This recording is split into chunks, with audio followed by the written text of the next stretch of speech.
There are a number of things that make selling NFTs complicated. The choice between creating NFTs by yourself or trying to sell NFTs that you have bought from other people, that is, flipping, can wildly affect your results and the process. So I'll discuss both. Issues for flippers.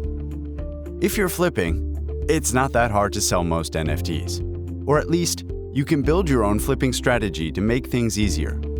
Flippers usually try to only get involved with projects that have sales volume, so they don't get stuck with something that no one wants to buy. Occasionally, a flipper will get stuck holding a bag, that is, not be able to sell an NFT they bought. But, for the most part, that usually happens only when they are stubborn about not being willing to take a loss, or they believe that a project will recover. As you get experience with flipping, this will happen less often. Or you'll just get better at ignoring your losing positions and making up for it with wins. The highly speculative nature of everything and the prevalence of pump and dumps causing violent crashes in price are usually the main thing that makes flipping NFTs difficult. For obvious reasons, this is a dangerous game to play. It's very high risk and can have very high rewards, especially once you get good at it. Issues for creators. To those people who don't want to flip NFTs and just want to create them to sell, there are a lot of things to consider and problems they'll face. 1. The amount of good projects. Because of all the money flowing around in the NFT space, a large number of high-quality NFT projects have popped up. At this point, I basically never even have to look for a new NFT project again because I can just buy ones that I already know are solid without having to take the risk. 2. There are a lot of scams and rugs going around.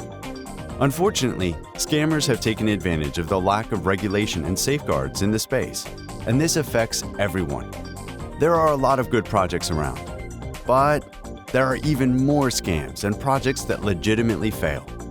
All of this drains liquidity from the market participants and erodes their faith in unknown projects to some degree. 3. The creative nature of founders. From what I can tell, the NFT space attracts founders who lean towards creativity rather than business sense. This creates a situation where amateur marketers set standards that wouldn't even work in other industries and can sometimes even hurt the legitimate participants. 4. Absurd expectations of buyers.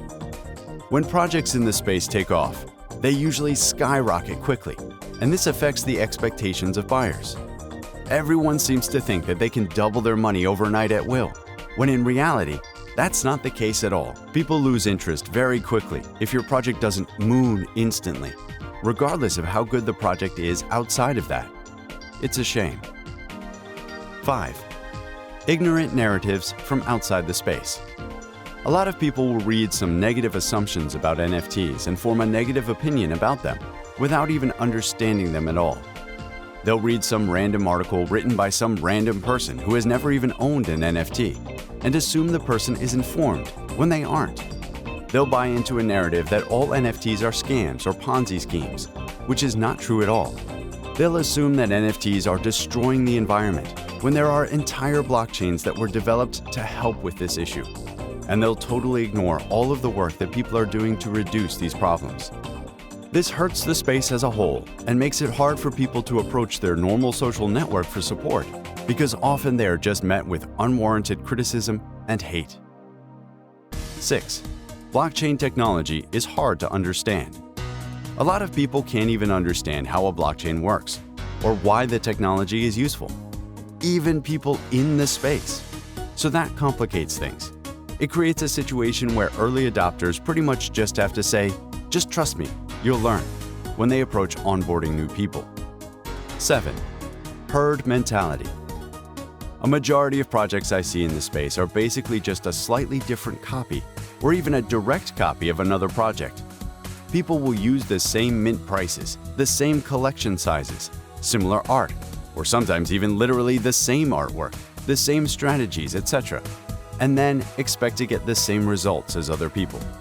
It's logical in a way, but the space evolves at a pace that requires creatives to differentiate themselves. So it ends up making it harder for people who can't figure out how to be different and break away from the norm. 8. Lack of infrastructure. High-quality tools are basically non-existent. Reliable and useful data is hard to come by. Knowledgeable people who aren't trying to use you as exit liquidity are also hard to find. The UI/UX of a lot of things are terrible. This can be problematic in many ways and directly makes it harder to find or identify high-quality projects, which kind of encourages people to buy bad ones instead, which makes it harder to sell your NFTs. This answer is getting ridiculously long, so I'm going to stop here. Those are real issues the space is facing, but a lot of those issues are easily avoidable by just paying attention and using some critical thinking skills. These issues also offer a lot of opportunities for real builders to make things easier for everyone and make money in the process. But most people seem to want to just sell some random JPEG instead of trying to build something real. Alright, that's it for this today. I'm Frederick, a creator who has independent thoughts on the future of the web. If you are satisfied with the video content, I hope you can like, subscribe, and share it. If you want to know more about the future web, or you want to discuss the content, please leave a message in the comment area. Thank you very much, and see you next time.